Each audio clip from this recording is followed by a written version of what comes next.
السلام علیکم ورحمۃ اللہ وبرکاتہ۔ الحمد للہ رب العالمین، والصلاة والسلام علی رسولہ سید الانبیاء والمرسلین وعلى آلہ واصحابہ الطیبین الطاہرین، اما بعد۔ قال اللہ سبحانہ وتعالی فی شأن حبیبہ الکریم، ان اللہ وملائکتہ یصلون علی النبی یا ایہا الذین آمنوا صلوا علیہ وسلموا تسلیما۔ اللہم صل علی سیدنا وشفیعنا وحبیبنا ونبینا ومولانا محمد وعلى آل سیدنا ومولانا محمد النبی الأمی الذي قرنت البرکۃ بذاتہ ومحیہ وتعطرت العوالم بطیب ذکرہ وریا۔ محترم حضرت علامہ مولانا عبدالقدیر نعیمی صاحب قبلہ مدد اللہ، دیگر مصلیان کرام، محترم سامعین اور گھروں میں رہ کر سننے والی پردہ نشین ماں بہنوں، اللہ تبارک و تعالیٰ کا بے انتہا فضل و کرم ہے کہ اللہ تبارک و تعالیٰ نے آپ کو اور ہم کو پیارے آقا حضور رحمت للعالمین صلی اللہ علیہ وآلہ وسلم کا امتی بنایا، اور اللہ کا شکر ہے کہ اللہ تعالیٰ نے الحمدللہ آج آپ کو اور ہم کو حضور رحمت للعالمین صلی اللہ علیہ وآلہ وسلم کی سیرت طیبہ سننے اور سمجھنے کی توفیق عطا فرمائی۔ دوستو، کل جو ہے میں نے حضور کی ولادت کے وقت پہ، جب حضور صلی اللہ علیہ وآلہ وسلم دنیا میں تشریف لائے تو حضور کی ولادت کے وقت پہ کیا کیا معجزات ظاہر ہوئے، اور اللہ تبارک و تعالیٰ نے باطل عقیدوں کا کس طرح جو ہے ان کا عقیدہ ختم کر دیا، اور کیا کیا معاملات سامنے آئے، کل میں نے آپ کے سامنے بات رکھا تھا۔ اب چلیے آج ہم شروع کرتے ہیں حضور صلی اللہ علیہ وآلہ وسلم کے رضاعت۔ رضاعت کہتے ہیں دودھ دینے کو، عربی میں رضاعت کا معنی دودھ دینا۔ تو حضور صلی اللہ علیہ وآلہ وسلم کو دودھ جو دیا، بعض روایتوں میں آتا ہے کہ تقریباً حضور صلی اللہ علیہ وآلہ وسلم کو 10 عورتوں نے دودھ دیا ہے۔ کتنے؟ 10 عورتوں نے دودھ دیا ہے۔ ایک تو آپ کی والدہ ماجدہ ہے حضرت آمینہ، دوسرے حضرت سویبیہ ہے، اور بہت سی عورتیں ہیں، اب نام لیا تو بہت لمبا ٹائم ہو جائے گا۔ تقریباً 10 عورتوں نے دائی حلیمہ کے مطلب انکلوڈنگ ان کو ملا لے کے، دائی حلیمہ کو ملا کے تقریباً 10 عورتوں نے سرکار دو عالم صلی اللہ علیہ وسلم کو دودھ دیا۔ اب سب سے زیادہ جنہوں نے دودھ دیا، مطلب جنہوں نے رضاعت کے ایام میں سرکار دو عالم کو جو ہے دودھ پلانے کا شرف ملا، مقام ملا، مرتبہ ملا، وہ خوش نصیب عورت ہے دائی حلیمہ رضی اللہ تعالیٰ۔ تو چلیے آج ہم دائی حلیمہ کی حدیث جو خود دائی حلیمہ نے بیان فرمایا، آپ فرماتی ہیں کہ میں میرے قبیلے سے نکلی تاکہ کچھ مالدار بچوں کو مکے سے لے لوں اور وہ بچے کو پالنے کے عوض میں مجھے کچھ رقم مل جائے، یہ سمجھ کر میں اپنے گھر سے میرے شوہر کے ساتھ نکلی۔ اور خود آپ فرماتی ہیں ما نمنا مل الجفون، ہم کبھی آنکھ بھر کے کبھی نہیں سوئے، وما شعبنا مل البطون، اور کبھی ہم پیٹ بھر کے کبھی نہیں کھائے۔ مطلب ہماری زندگی ایسی چل رہی تھی، پیٹ میں بھوک لگ رہی تو نیند کہاں سے آتی صاحب؟ نیند کہاں سے آئے گی؟ جب پیٹ میں بھوک لگ رہی تو نیند کہاں سے آئے گی؟ تو پیٹ ہمارا ہمیشہ خالی رہتا تھا، کیونکہ کھانے کو کچھ بھی نہیں ملتا تھا، اور ہم کبھی آنکھ بھر کے کبھی نہیں سوئے۔ تو ہماری حالت یہ تھی، لیکن پھر بھی ہم نے یہ سمجھ کر کہ مکہ جائیں گے اور جا کر کوئی مالدار بچے کو لے کر آئیں گے، اس کی پرورشی کے صدقے میں کچھ ہم کو رقم مل جائے گی، اس سے گزارا کر لیں گے، یہ سمجھ کر ہم مکے آئے۔ لیکن میری جو سہیلیاں ہیں، یہ دائی حلیمہ کی حدیث ہے، آپ فرماتی ہیں کہ میری جو سہیلیاں ہیں وہ سب میرے سے پہلے مکہ پہنچ گئی۔ میری اونٹنی لاغر تھی، میری جو اونٹنی تھی وہ بہت لاغر تھی، اس لیے میں وقت پر پہنچ نہیں سکی، بہت دیر سے مکہ پہنچی۔ میرے سے پہلے میری سہیلیاں پہنچ گئی اور مکے کے تمام مالدار بچوں کو کفالت کے لیے لے لیا۔ اس کے بعد جب میں گئی، آخر میں ہر گھر میں پوچھتی تھی کہ کیا کوئی بچہ ہے دودھ دینے کے لیے، تو لوگ بولتے کہ بھائی ابھی تھوڑی دیر پہلے لوگ آ کے لے کے چلے گئے۔ پھر اس کے بعد جب میں دائی حلیمہ کے حضرت آمینہ کے گھر گئی تو حضرت آمینہ نے فرمایا بچہ تو ہے لیکن یتیم ہے۔ اب یتیم کا مطلب یہ ہوا کہ اس کے عوض میں آپ کو پیسے اسے نہیں ملیں گے، مطلب آپ کو رقم نہیں ملے گی۔ تو اب ذرا سوچیں، آپ کیا حضرت دائی حلیمہ کی ہمت ہے، ہم سلام کریں گے ان کی ہمت کو۔ گھر میں آلریڈی بچے ہیں، کھانے کو کھانا نہیں ہے، تو آپ اپنے شوہر سے مشورہ کرتی ہیں کیا ہی اچھا ہوتا کہ ہم خالی ہاتھ جانے سے بہتر یتیم بچے کو ہی لے کر جائیں، ہو سکتا ہے کہ اللہ تعالیٰ یتیم کی دولت ان کے صدقے میں اللہ ہمارے گھر میں برکت دے دے، کیوں نہ ہو، یہ بھی ہو سکتا ہے۔ خالی ہاتھ جانا مجھے اچھا نہیں لگتا، اس بچے کو ہی ہم لے کے جائیں گے۔ تو آپ کے شوہر نے بھی رضامندی ظاہر کی، راضی ہو گئے شوہر۔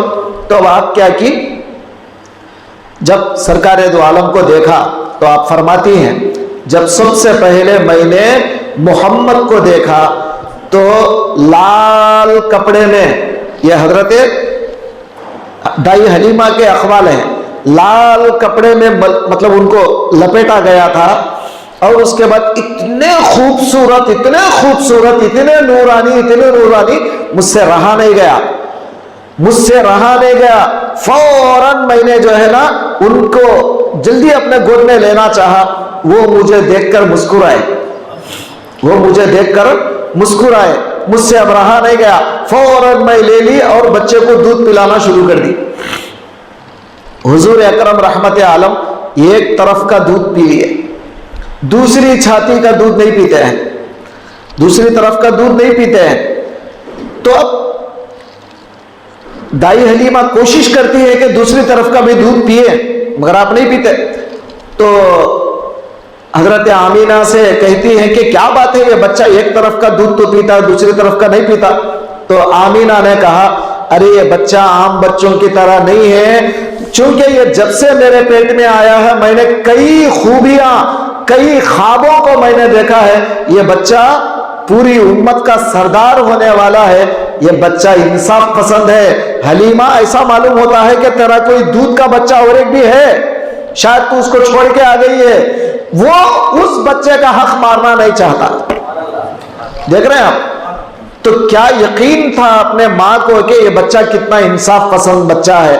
بہرطور اس کے بعد آپ کیا کرتی ہیں، سرکار دو عالم کو اجازت لے کر، ان کی حضرت آمینہ سے اجازت لے کر حضور کو گود میں لے کر اونٹنی پر سوار ہوتی ہے۔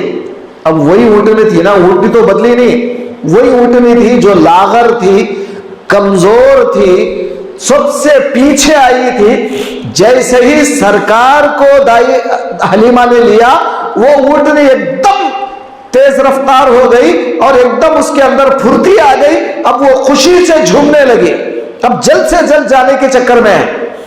اب دائی حلیمہ جیسے ہی اونٹ پر سرکار کو بٹھائی، سوار ہو گئی، تمام قافلے والوں سے آگے نکل گئی۔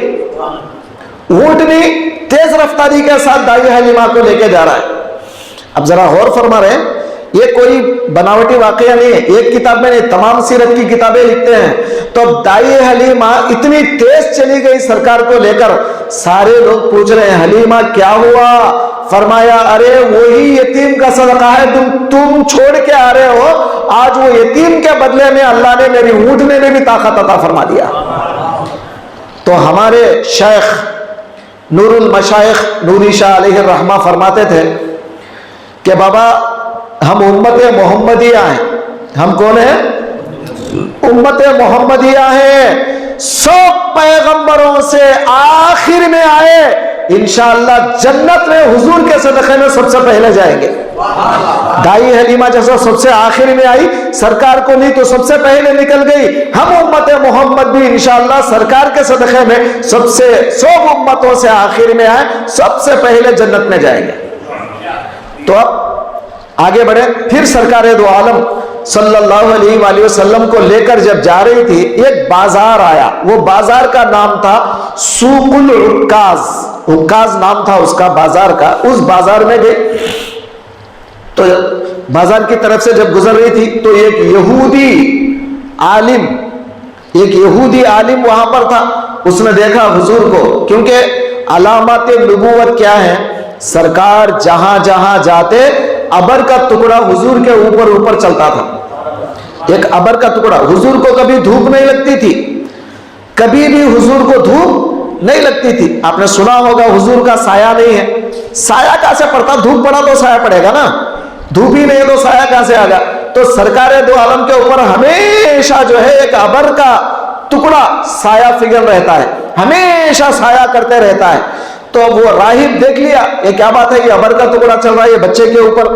اب وہ علامتیں دیکھا, علامات نبوت سمجھ میں آ گئی اس کو جو کتابوں میں اس نے پڑھا تھا. اور اس کے بعد سیدھا حلیمہ کے پاس آیا, آ کے بولا تم کون ہو, تمہارا نام کیا ہے؟ تو بولے میرا نام حلیمہ ہے. اچھا یہ بچہ کون ہے؟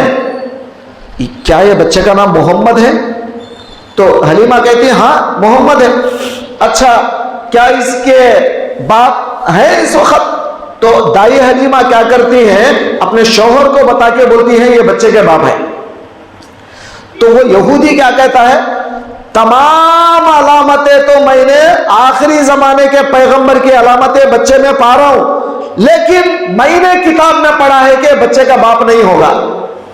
اگر یہ بچے کا تو بتا رہی کہ اس کا بچے کا باپ ہے تو میں اس کو چھوڑ دیتا ہوں, ورنہ میں ابھی اس بچے کو قتل کر دیتا, کیونکہ یہ آخری زمانے کے بچے پیغمبر کی ساری علامتیں بچے میں ہیں.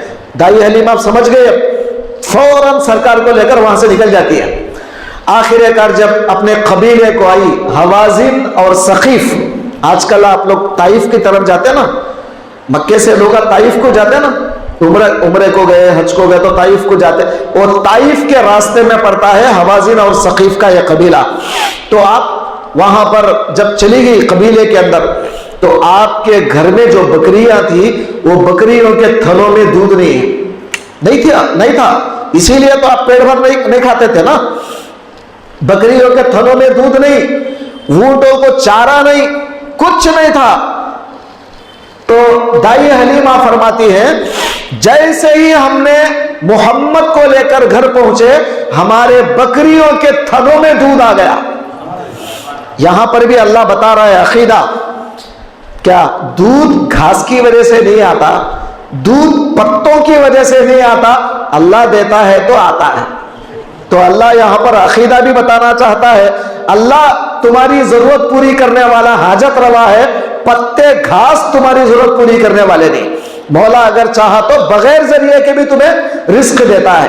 تو اب سرکار کے صدقے میں دائی حلیمہ کے بکریوں کے تھن بھر گئے تھے دودھ سے.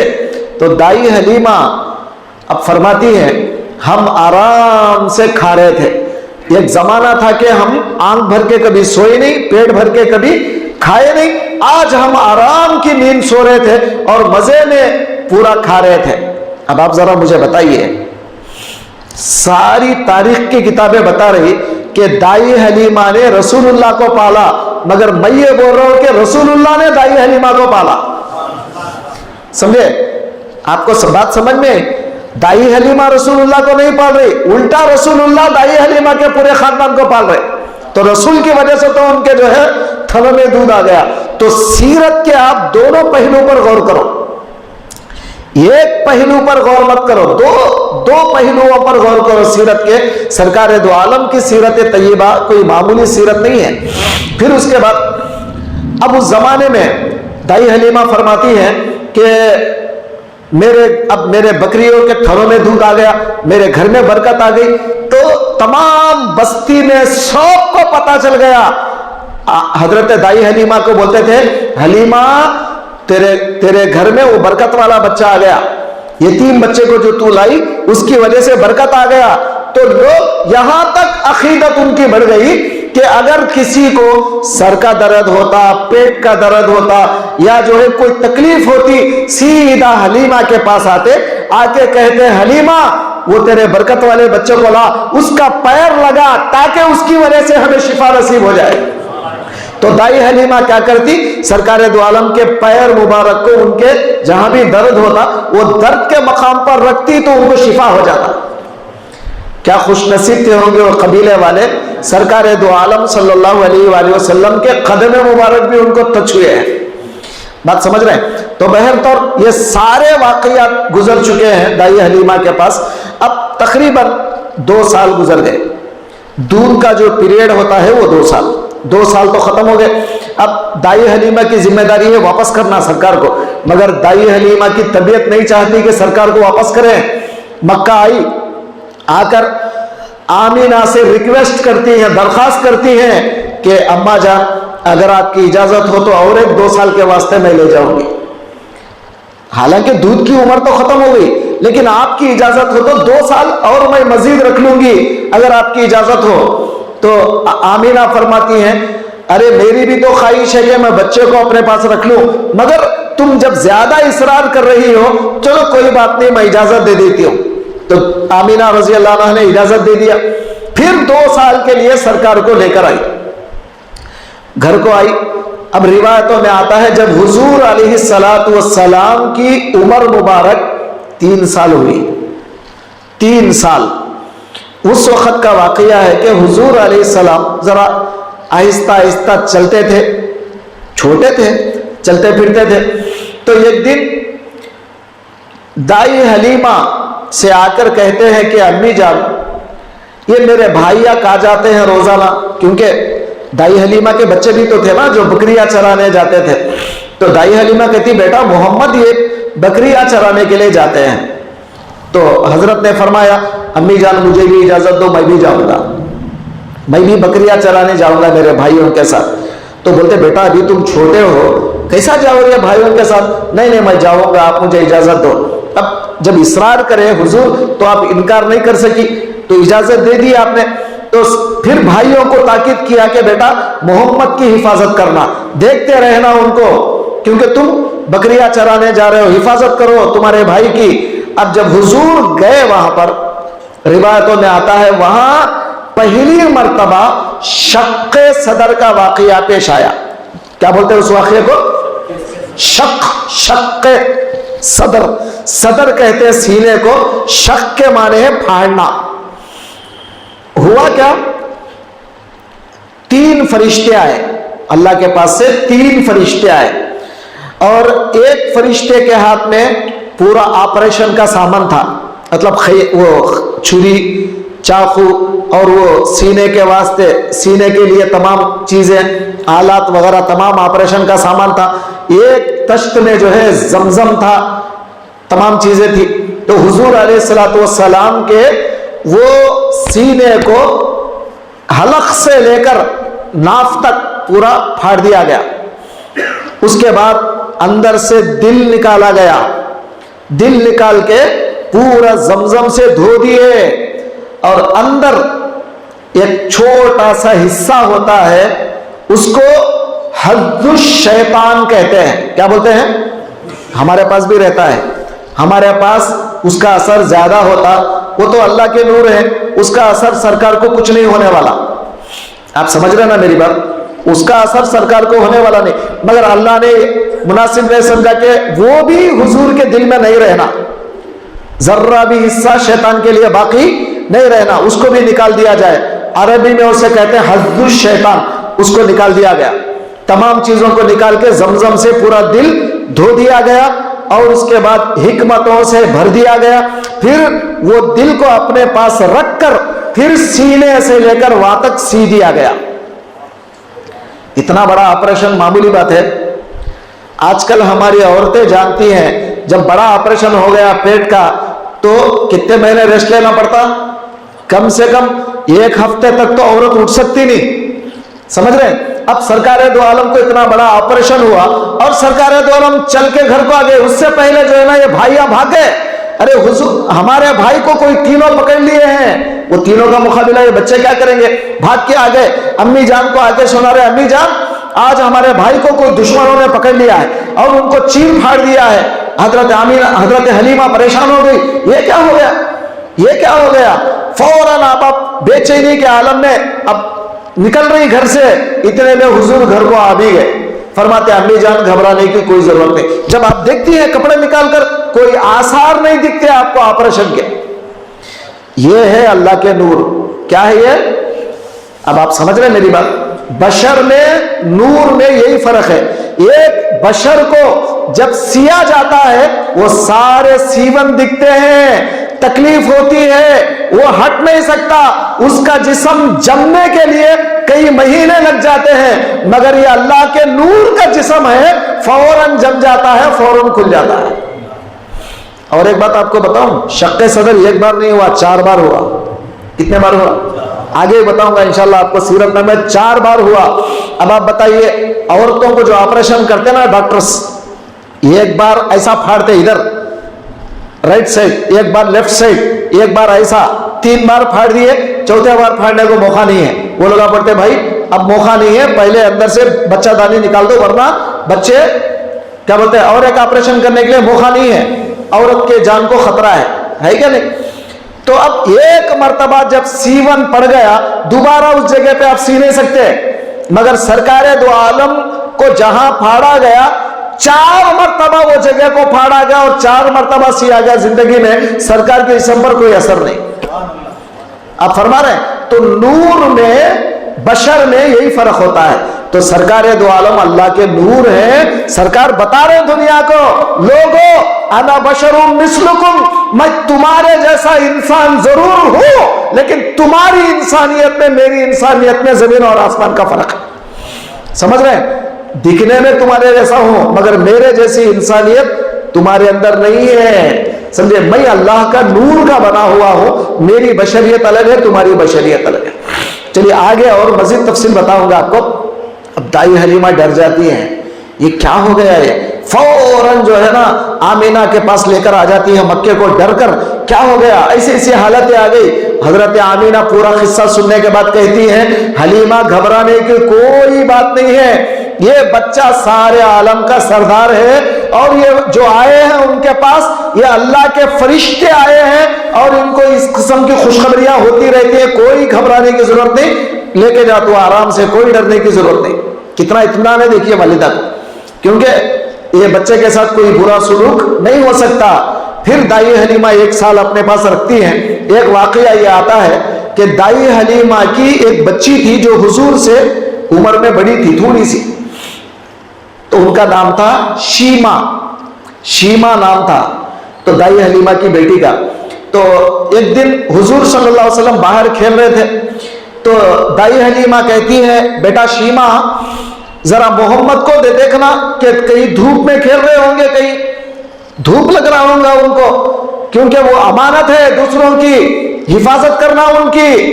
تو شیما کہتی ہے امی جان کیا باتیں کر رہی ہو؟ ارے جب سے میں دیکھ رہی ہوں ہمارے بھائی محمد کو کبھی بھی ان کے اوپر دھوپ نہیں پڑا ہے, ابر کا ٹکڑا ہمیشہ ان کے سر پہ رہتا ہے.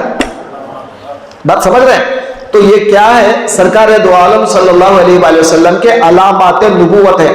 آپ سمجھ رہے ہیں نا سیرت؟ تو ایک عام انسان کی سیرت الگ ہے, ایک نبی کی سیرت الگ ہے. اللہ نے بچپن سے ہی امتیاز کر کے بتا دیا یہ میرا آخر الزمان پیغمبر ہے, ابھی تم کو یقین کرنا ہی پڑے گا, انکار کرنے کی کوئی گنجائش نہیں ہے تمہارے پاس, کوئی گنجائش اللہ نے نہیں چھوڑا. اتنا کھلا بتانے کے بعد کوئی انکار کرے گا. چلیے اس کے بعد 1 سال ہو گیا, دائی حلیمہ نے آمینہ کے حوالے کر دیا نبی علیہ الصلوۃ والسلام کو. 4 سال کے بعد اب حضرت آمینہ رضی اللہ تعالیٰ عنہ کے پاس نبی علیہ الصلوۃ والسلام 2 سال پرورش میں رہتے ہیں. کتنے سال؟ 2 سال آپ کی پرورش میں رہتے ہیں. 2 سال. تو جب حضور کی عمر کتنی ہو گئی؟ 6 سال. تو اب امی جان کا بھی انتقال ہوتا ہے. وہ کیسے؟ تو امی جان یعنی حضرت آمینہ رضی اللہ تعالیٰ عنہ مدینے کو جانے کا ارادہ کی، کیونکہ آپ کو میں پہلے ہی بتایا تھا یہ آپ کی والدہ کا جو خاندان ہے بنو زہرا، یہ بنو زہرا مدینے کے لوگ تھے. تو مطلب حضور کا نانیال مدینہ تھا، مدینے والے تھے. تو حضرت آمینہ رضی اللہ تعالیٰ عنہ مدینہ گئی اپنے بھائیوں کے پاس اور وہاں جا کر چند دن رہی. اس کے بعد واپس آ رہی تھی مکے کو. راستے میں ایک مقام آتا ہے، اس مقام کا نام ایبوا، یہ نام یاد رکھ لیں، ایبوا ایک مقام کا نام ہے ایبوا. وہ مقام پہ آنے کے بعد ایک دم ان کی طبیعت خراب ہو گئی حضرت دائی حلیم حضرت آمینہ کی، اور اس کے بعد آپ کا انتقال ہو گیا. راستے میں آپ کے ساتھ کون تھی؟ حضرت ام ایمن. حضرت ام ایمن یہ حضرت آمینہ کی باندی تھی، ام ایمن. تو حضرت ام ایمن سفر میں ساتھ تھی. اب جب حضرت آمینہ کا انتقال ہو گیا، وہ بھی راستے میں، اکیلی عورت کیا کرے گی، پھر بھی اب جو بھی تھا ان کو دفنا دیا، وہیں پر دفنا دیا. اب سرکار کی عمر 6 برس تھی نا. حضور فرماتے ہیں جب ایبوا کے مقام پر گئے، حضور علیہ السلام نے فرمایا مجھے آج بھی یاد ہے یہ میری ماں کی قبر کہاں پر ہے، ایبوا پر فلاں جگہ میری ماں کی قبر ہے. تو سرکار دو عالم صلی اللہ علیہ وسلم کو سرکار نے خود بتایا کہ مجھے ہوش ہے اچھی طرح کہ میری ماں کی قبر کہاں پر ہے.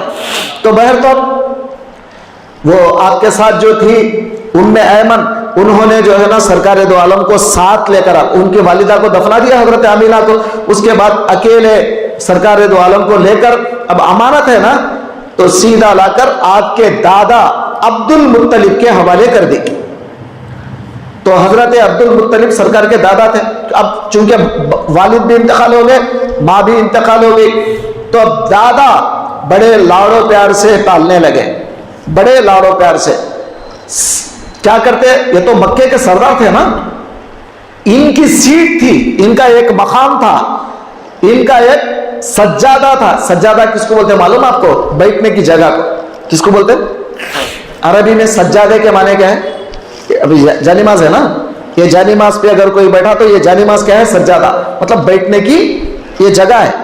تو یہ کعبۃ اللہ میں ان کا ایک سجادہ تھا، مطلب یہ کہ بیٹھنے کی جگہ تھی، ان کا ایک پلیس تھا بیٹھنے کا. وہ پلیس پہ حضرت عبد المطلب بیٹھتے تھے، اور ان کی پلیس پہ بڑے بڑے سردار بھی نہیں بیٹھتے تھے. کیوں؟ یہ ہمارے سردار کا پلیس ہے، یہاں نہیں بیٹھنا چاہیے. مگر محمد رسول اللہ صلی اللہ علیہ وسلم چلے جاتے اور جا کے بیٹھ جاتے وہاں. سارے لوگ عبد المطلب سے شکایت کرے، حضرت آپ اپنے پوترے کو کنٹرول میں رکھیے، یہ بچہ آپ کا جاتا ہے اور آپ کے مقام پہ بڑھ جاتا ہے. ہم جیسے بڑے بڑے سردار آپ کا احترام کرتے ہیں، یہ بچہ آپ کا احترام نہیں کرتا، جا کے بڑھ جاتا ہے. فرمایا اب بولے آئندہ کبھی مت بولنا میرے اس بچے کے بارے میں. میرا بچہ جہاں چاہے بیٹھ سکتا ہے، سمجھ میں جہاں چاہے بیٹھ سکتا ہے، سمجھے؟ اس کے لیے کوئی جو ہے روک ٹوک نہیں کرنا چاہیے تمہیں، آئندہ پھر اس قسم کی بات کبھی نہیں بولنا. تو عبد المطلب اتنا چاہتے تھے. اب ایک دن بارش نہیں برسی مکے میں، سارے مکے والے عبد المطلب کے پاس آئے، کہا کہ عبد المطلب آپ تو سردار ہیں مکے کے، آپ کچھ کیجیے، بارش کے لیے دعا کیجیے، آپ کی دعا شاید اللہ قبول کرے. تو عبد المطلب کیا کرتے ہیں؟ سرکار دو عالم کا ہاتھ پکڑ کے سیدھا کعبۃ اللہ کے پاس آتے ہیں، دعا کرتے ہیں پروردگارا یہ ایک یتیم بچہ ہے، اے پروردگار عالم یہ میرا لخت جگر ہے، نور نظر ہے، پروردگارا اس بچے کے وسیلے سے بارش برسا. ابھی ان کے ہاتھ اترے نہیں، بارش بے انتہا برسنا شروع ہو گئی. سرکار دو عالم کے وسیلے سے دادا پوترے کا وسیلہ لے کر دعا کرتے ہیں. یہ دنیا نے آج تک کبھی دیکھا نہیں ہوگا یہ منظر، سمجھے؟ دادا کبھی پوترے کا وسیلہ لے کر دعا کریں، یہ کبھی دیکھا نہیں ہوگا. تو اب دادا کو بھی یقین تھا یہ میرا بچہ جو ہے آگے چل کر ایک بہت بڑا رتبہ ہونے والا ہے. اس کے بعد پھر واقعات میں آتا ہے کہ حضور اکرم صلی اللہ علیہ وسلم ایک مرتبہ گم ہو گئے تھے. جیسا بچے عام طور پہ گم جاتے ہیں نا، حضور بھی ایک بار گم ہو گئے تھے. مکے کے گلیوں میں کہیں چلے گئے تھے, گم ہو گئے تھے, پتہ نہیں اللہ تعالیٰ ان کو کیا کون سے ملکوتیت دکھانے کے لیے لے گیا تھا, وہ اللہ بہتر جانے, مگر لوگوں کی نظر میں تو ایسا ہی دکھتا رہا کہ حضور کہیں چلے گئے ہیں. تو عبد المطلب نے سارے مکے والوں کو لگا دیا کہ جگہ جگہ جا کے ڈھونڈو پورے مکے میں, کیونکہ وہ میرا بیٹا مجھے چاہیے کسی بھی صورت میں. آخر کار جب جا کے ڈھونڈا گیا, ایک جھاڑ کے ٹہنی کو پکڑ کر حضور کوئی کیفیت میں تھے, جب ان کو جو ہے لایا گیا, عبد المطلب نے پوچھا بیٹا محمد کہاں چلے گئے تھے؟ کہا کہ میں کہیں گیا نہیں تھا, میں تو یہیں کچھ میرے کام سے مصروف تھا, کہیں گیا نہیں تھا. اس کے بعد دادا نے کہا بیٹا آئندہ سے کبھی بھی تم میرے کو چھوڑ کے مت جانا, کیونکہ میں برداشت نہیں کر سکتا آپ کی فراقت. تو رسول اللہ صلی اللہ علیہ وآلہ وسلم کی محبتیں ان کے رگ رگ میں بس چکی تھی دادا کے. تو یہ اللہ تعالیٰ کی طرف سے ہے. اللہ تعالیٰ ایک نبی جو ہے, اللہ تعالیٰ کیوں نہ ان کی محبت ان کے دل میں ڈالے گا. بہرحال آئندہ پھر آگے کے مسئلے کو بتاؤ. پھر 2 سال گزر گئے, جب حضور کی عمر 8 سال ہو گئی. کتنے؟ 8 سال. 8 سال کے بعد دادا کا بھی انتقال ہو گیا, عبد المطلب کا بھی انتقال ہو گیا. تو سرکار عبد المطلب کیا کرے, اپنے بیٹے ابو طالب کو بلائے. اب آپ کو معلوم ابو طالب کون ہے؟ حضرت علی کے والد. ابو طالب کون ہے؟ حضرت علی کے والد ہیں. تو ان کو بلا کے, اب چونکہ تمام ان کے بچوں میں زیادہ سمجھدار, زیادہ بھلائی کرنے والے, زیادہ اچھی طبیعت والے, نیک طبیعت والے ابو طالب تھے پورے بچوں میں. آپ کو معلوم تھا کون سا بچہ زیادہ کیا بولتے میرے اس بچے کو جو ہے دیکھ بھال کر سکتا ہے. تو یہ سمجھ کر ابو طالب کو بلائے, کہا بیٹا ابو طالب اب آج سے یہ محمد تمہاری نگرانی میں رہیں گے, ان کی اچھی پرورش کرنا, اچھے تمام چیزیں سکھانا, اور اب ان کو کسی قسم کی زندگی میں کوئی تکلیف ہونے نہیں دینا. یہ بات یاد رکھنا. تو یہ وصیتیں کرنے کے بعد عبد المطلب انتقال ہو گئے. اب ابو طالب سرکار دو عالم صلی اللہ علیہ وسلم کو بڑی محبتوں سے پالے, بڑی محبتوں سے بڑا کیے. اب اس بیچ میں کئی واقعات ہیں بچپن کے, اب چونکہ وہ ذکر کرنا بولتے یہاں پر ہمارے پاس ٹائم بھی نہیں ہے. مختصر 1-2 باتیں آپ کو بتا دیتا ہوں. حضور صلی اللہ علیہ وآلہ وسلم فرماتے ہیں کہ بیچ میں کبھی کیا ہوتا, بچے جب ہم کھیلنے کے لیے نکلتے تو عام طور پہ اب آپ دیکھیے یہ جاتا نا سونڈ والا گیا تو یہ باجے یہ سب بینڈ باجے چلتے نا وہاں پہ. تو اس زمانے میں بھی کوئی نہ کوئی ایسا قصہ چلتا, تو باجے جاتے اور پورا تماشے چلتے باہر, تو سارے بچے جاتے وہ تماشا دیکھنے کے لیے. تو سرکار فرماتے ہیں میں بھی جاتا تھا, لیکن اچانک رستے میں مجھے بے ہوشی آ جاتی, میری آنکھ لگ جاتی, بے ہوش ہو جاتا میں. اس کے بعد وہ تمام وہ جتنی بھی گندگیاں ہے نا وہ ختم ہو جانے کے بعد مجھے ہوش آتا. تو اللہ تعالیٰ آپ کے سماعتوں کی بھی حفاظت کیا بچپن سے, کوئی غلط چیز آپ کے کان میں نہ جائے. دیکھ رہے ہیں آپ آج ہم کیا کرتے ہیں, گانے سنتے ہیں. بچہ نہیں سویا سمجھو, اس کے سامنے ریکارڈنگ لا کے رکھتے گانے کا, سو جا سو جا سو جا, سمجھے نہیں. اور انہیں گانا سنتے سنتے بڑا ہوتا ہے. اب بڑا ہو کے کیسا ہوتا انہیں, آپ کی بات سنتا. تو اس لیے بچوں کو پہلے اچھی چیزیں سکھانا چاہیے نا بچپن سے. کوئی نعت سنا دیتے, حضور کی شان سنا دیتے, نعت سناتے یا کوئی قرآن سناتے, تو وہ بچہ بڑا ہو کے بھی اللہ والا بنتا نا. کوشش کیجئے, انشاءاللہ ہم بچوں کو پہلے اچھا بنائیں گے. بڑا ہونے کے بعد بچہ نہیں بدلتا, بچپن سے ہی بچے کو بدلانے کی ضرورت ہے. تو سرکار دو عالم کے اللہ تعالیٰ اس طرح حفاظت کیا کہ بچپن سے جو دنیا کے آسائش اور آلام ہیں, اللہ ان سے سرکار کی حفاظت کرتا رہا. خیر کئی واقعات گزرے ہیں, میں مختصر کر دے رہا ہوں. جب حضور علیہ السلام کی عمر 18 سال کے قریب پہنچتی ہے, تو ایک دن چاچا ابو طالب شام جا رہے تھے تجارت کے لیے. میں آپ کو اس سے پہلے بھی بولا, عرب کے لوگ, مکے کے لوگ سال میں 2 مرتبہ بزنس کرنے کے لیے جاتے ہیں. ایک بار یمن جاتے ہیں, ایک بار شام جاتے ہیں, سیریا جاتے ہیں. تو ابو طالب اور عرب کے مکے کے لوگ شام جا رہے تھے, سیریا جا رہے تھے تجارت کے لیے.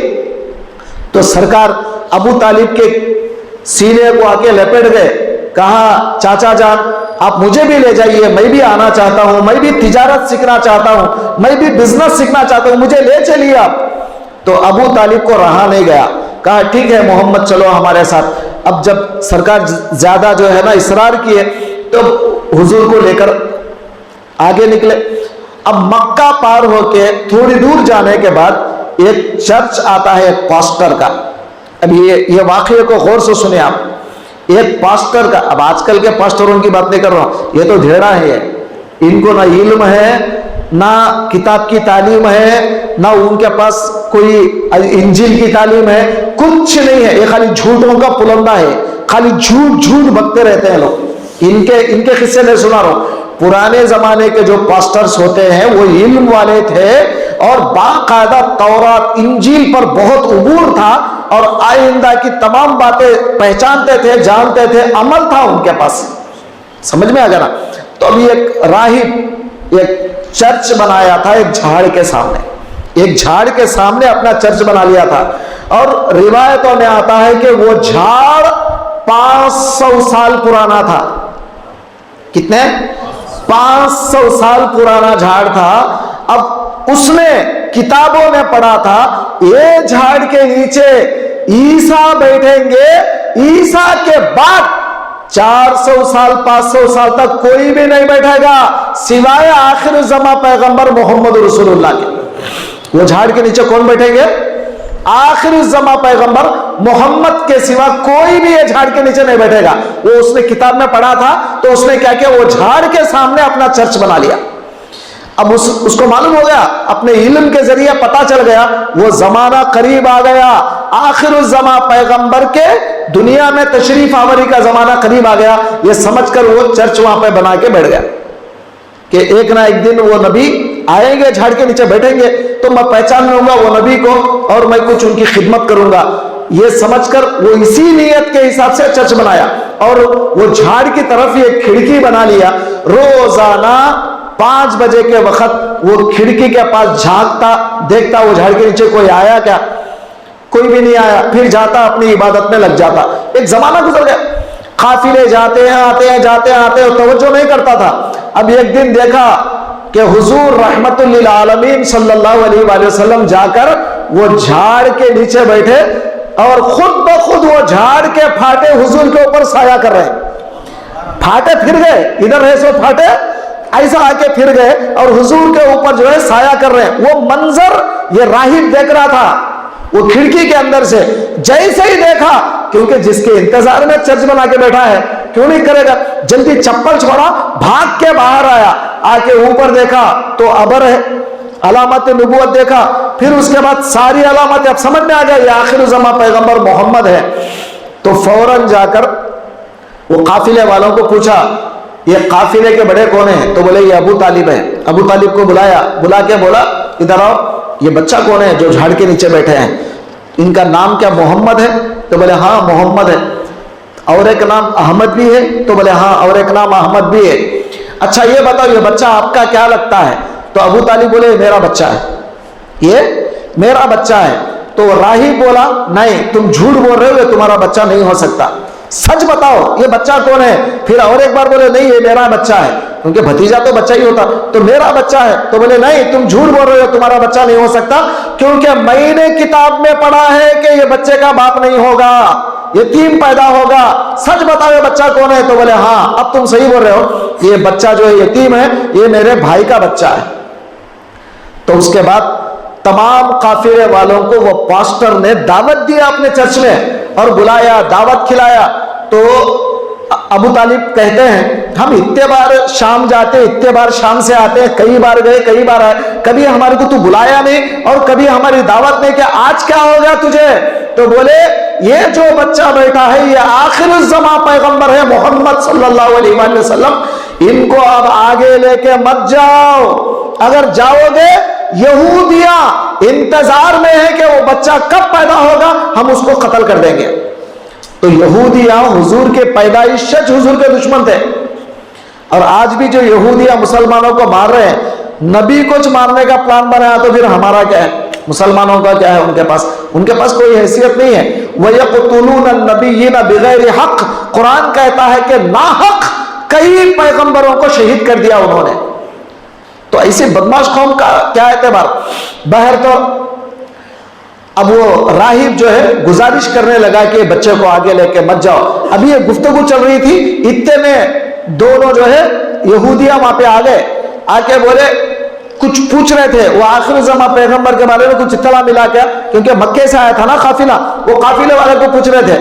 اتنے میں جو ہے نا یہ راہب کیا کرا، جلدی جلدی حضور کو وہاں سے تم پہلے فوراً یہ بچے کو لے کے مکہ چلے جاؤ، دیکھو یہ لوگ کیسا تفتیش کر رہے ہیں، کیسا جو ہے معلومات کر رہے ہیں محمد کے بارے میں، فوراً ان کو مت بتانا کچھ بھی کیونکہ یہ دشمن ہے. بڑھا دیا. تو اس کو بحیرہ راہب بولتے ہیں، اس کا نام بحیرہ راہب کے نام سے یہ واقعہ مشہور ہے.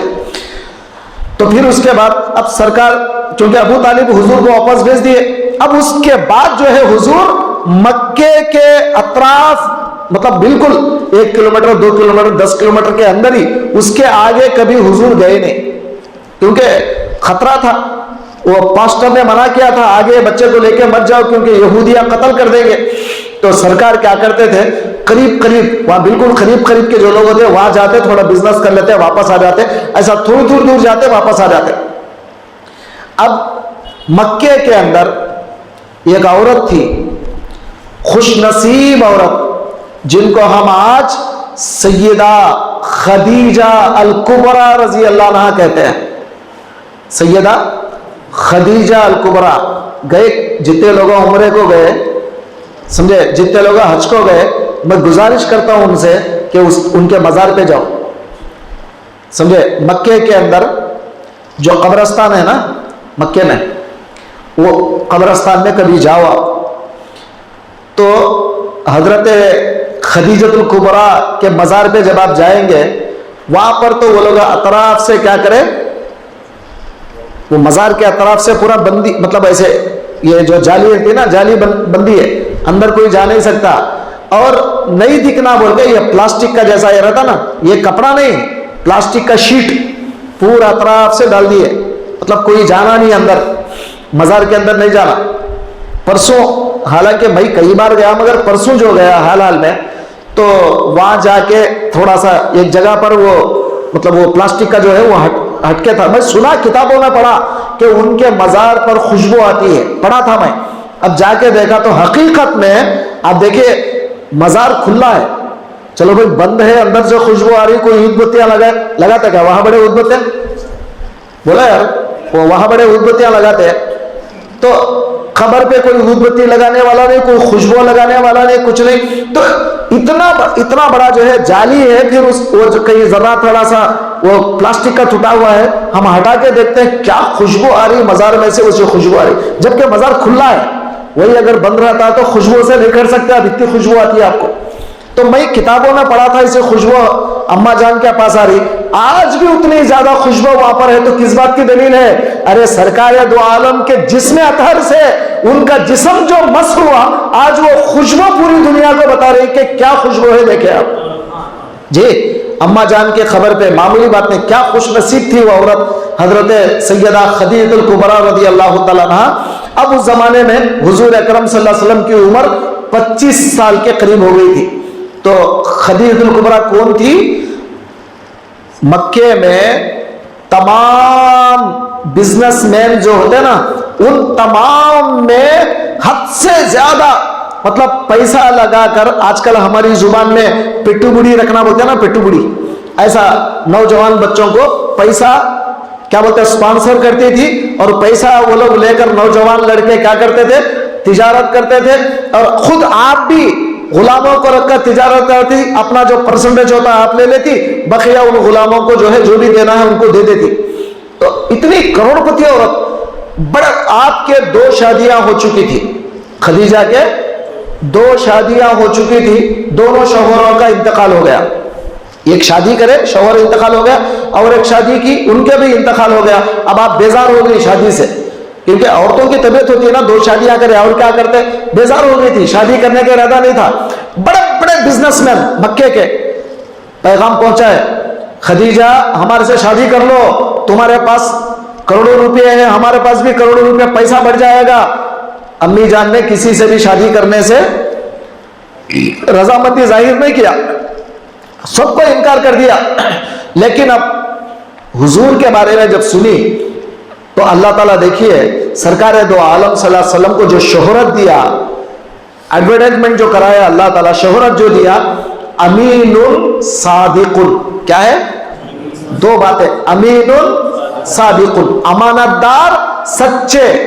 اب مکے میں کوئی بھی محمد کے نام سے نہیں پکارتا، کون آیا؟ جاء صادق و امین، ہمارے پاس سچا اور امانت دار آیا۔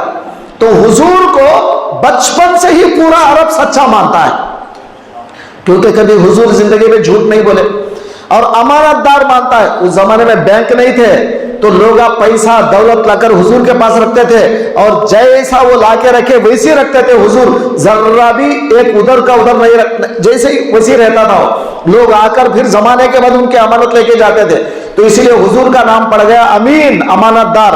تو سارے مکے میں دو لقبوں سے نبی کو پکارا جاتا تھا، صادق، امین۔ تو اب خدیجہ نے سنا کہ ہمارے مکے میں ایک صادق ہے اور ایک امین ہے، امانت دار ہے، چلو ان کو کچھ بزنس میں لگائے۔ میں یہ سنا کہ وہ بزنس بھی اچھا کرتے ہیں، تو حضور کو بلایا اور کچھ دولت دیا، کہا کہ محمد یہ پیسوں سے تم کیا بولتے تجارت کرو، اور تمہارا جو حصہ ہے میں تم کو دے دوں گی، میرا جو حصہ ہے وہ مجھے مل جائے گا۔ اور حضور کو بھیج کر خاص کر کے خدیجہ کا ایک مطلب غلام تھا، ان کا نام تھا میسرہ۔ کیا نام تھا؟ میسرہ۔ تو میسرہ کو حکم دیا یہ محمد پہ نظر رکھنا، یہ نوجوان پہ نظر رکھنا۔ اگر ایسا کوئی باس اپنے کوئی نوکر کو اگر بولا نا کسی نوکر کے اوپر نظر رکھو، وہ تو کیا کرتا انہیں؟ نہیں سو شکایت پورے کرتا نہیں کرتا، ارے میرا مرتبہ چھڑ گیا، انہیں بڑا بن گیا، کیا بات ہے، وہ کرتا نہیں۔ مگر یہاں پر معاملہ عجیب تھا، میسرہ نے جب سرکار کے اوپر نظر رکھا، وہ خوبیوں کے مالک پایا۔ جب خدیجہ کے پاس آیا تو کہا اے خدیجہ، میری سوچ سے زیادہ خوبیاں ان کے پاس ہیں، اتنے خوبیوں والا میں آج تک نہیں دیکھا ہے، اور ہمارا تجارت بھی، سامان بھی بک گیا، ڈبل منافع ہم کو آیا، اتنا منافع زندگی میں کبھی نہیں آیا ہمیں۔ اور انہوں ساتھ رہنے کی وجہ سے جب یہ تمام خوبیاں حضرت خدیجہ نے سنا تو حضرت خدیجہ کے دل میں شوق پیدا ہوا، اگر میں شادی کروں تو اس بچے سے کروں۔ اچھا، اور ایک بات آپ کو بتا دوں، عرب کے دستور میں لڑکی بڑی ہے لڑکی چھوٹی ہے اس کا کوئی معاملہ نہیں تھا، سمجھے؟ بڑی عورتوں سے بھی لوگ شادیاں کرتے تھے، چھوٹے بچیوں سے بھی شادیاں کرتے تھے، ان کے پاس کوئی عیب والی بات نہیں تھی۔ آج کل یہ غلط قسم کے لوگ کیا کرتے ہیں، اماں جان حضرت عائشہ کے بارے میں کیا کیا غلط باتیں بولتے ہیں، کیا 9 سال کی بچی کو کر لی ہے، فلا فلا کر لی، آج بول رہے نا، مگر برا بولنا ہے تو وہ زمانے میں بولنا تھا نا، کیا بھائی؟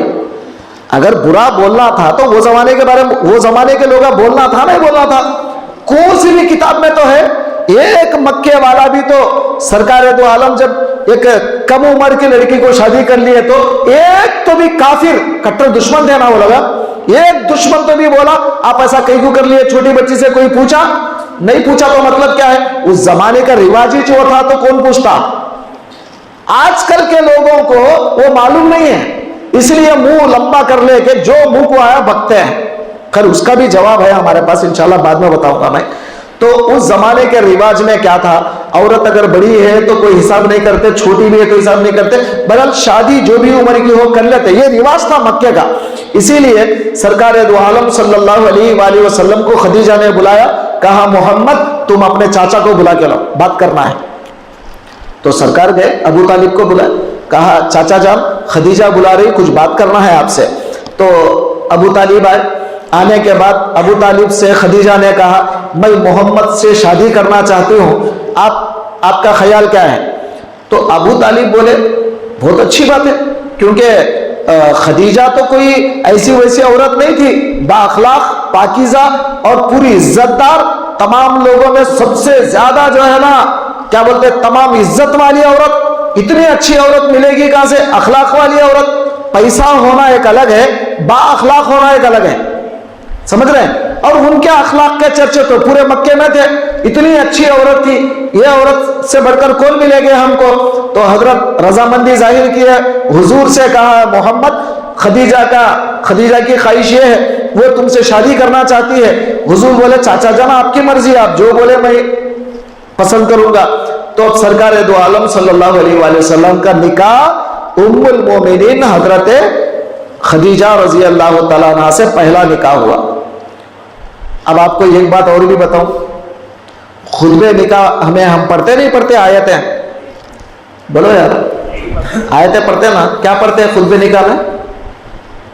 پڑھتے نا, خطیب صاحب ہمارے حافظ صاحب پڑھتے آیتیں, یا ایھا الناس اتقوا ربکم الذی خلقکم من نفس واحدہ, وہ ایک آیت, یا ایھا الذین آمنوا اتقوا اللہ حق تقاتہ, وہ ایک آیت, یا ایھا الذین آمنوا اتقوا اللہ وقولوا قولا سدیدا, یہ ایک آیت, النکاح من سنتی حدیث, یہ سب پڑھتے نہیں پڑھتے؟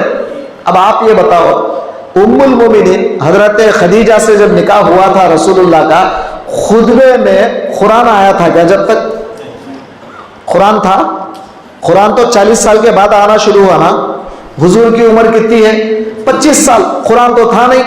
تو اگر آپ بولیں گے خطبے میں کون سی آیت پڑھی گئی, آیت تو تھی نہیں, قرآن بھی نہیں تھا, تو اس زمانے کا خطبہ کیا ہوتا تھا؟ پھر خطبہ دینے کے لیے خطبہ بھی تو ہونا نا, کیا خطبہ ہوتا تھا؟ تو اس زمانے میں کوئی قرآن نہیں پڑھا جاتا, کوئی قرآن تو ہے نہیں.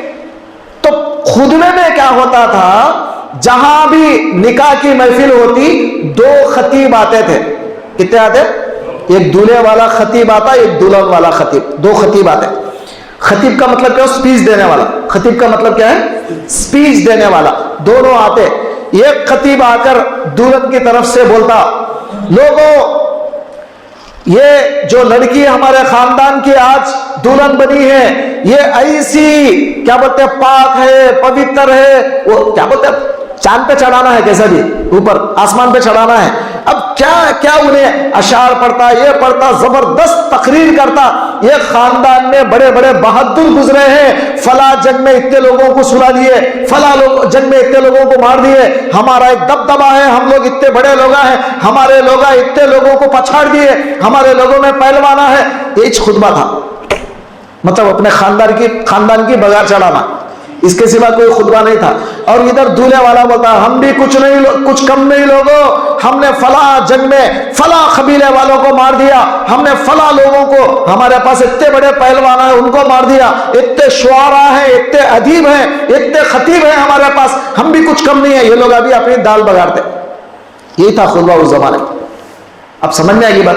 اب سرکار دو عالم کا جو خطبہ دیا گیا, تو ابو طالب حضور کا خطبہ دیے, انہوں نے اللہ کا شکریہ ادا کیا, کہا کہ اللہ تعالیٰ کا شکر ہے, اللہ نے ہم کو ملت ابراہیم بنایا, خانہ کعبہ کی تولیت اللہ نے ہمارے حق میں دی, اور خانہ کعبہ کو اللہ نے ہمارے پاس رکھا, ہمیں زمزم دیا, اور ہم پر اللہ تعالیٰ نے فضل کیا کہ اللہ تبارک و تعالیٰ ہم کو ایک عظیم الشان خاندان میں, عظیم الشان قبیلے میں اللہ نے ہمیں لایا.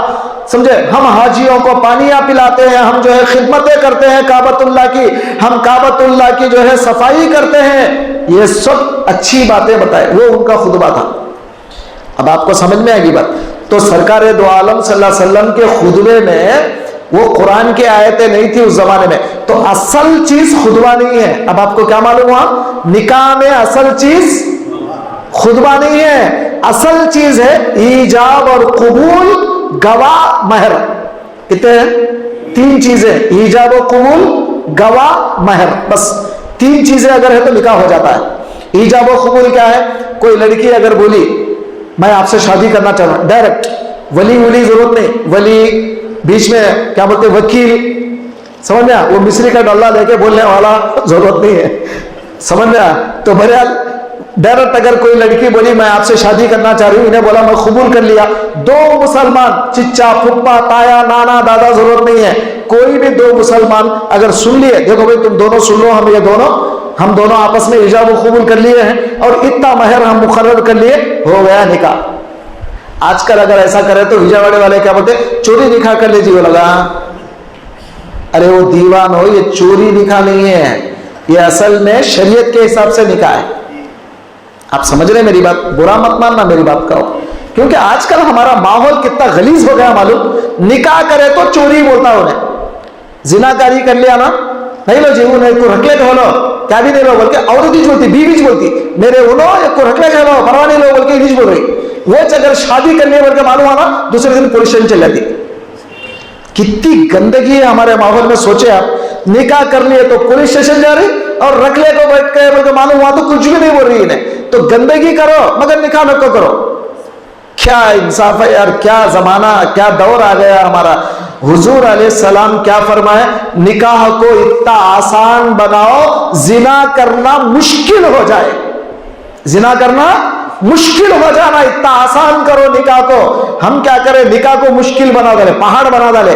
نکاح بولتے ہی پہلے کیا تھا, خالی کیا بولتے نکاح میں بسکٹ کھجور وغیرہ بانٹتے تھے. اب وہ جا کے بریانی آئی. اب بریانی جا کے جو ہے نا شادی خانے بک ہونا شروع ہوئے.